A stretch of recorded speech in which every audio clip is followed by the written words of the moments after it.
আরে এই পেন্সিলটা তো দেখতে অনেক অদ্ভুত লাগতেছে, এটা কি কোনো জাদুর পেন্সিল নাকি?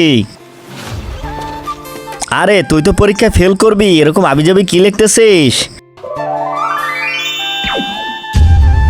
আরে দে দে খাতা দে। আরে কই গেছিস, কই যাস কই যাস? আমি এই জাদুর পেন্সিল দিয়ে খুব সুন্দর একটা মেয়ে আঁকবো। এই যে দেখ, মুখ এঁকে ফেললাম, চোখ এঁকে ফেললাম, এবার সম্পূর্ণ এঁকে ফেললাম।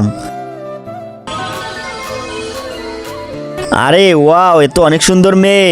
আমি তো এখন এটা নিয়ে ভাগবো, তুই থাক এখান থেকে। আরে যাস নে দোস্ত দোস্ত, যাস নে। শালা তুই একটা মেয়ে পেয়ে আমাকে ভুলে গেলি, তোর থেকে সুন্দর একটা মেয়ে আমি আঁকবো।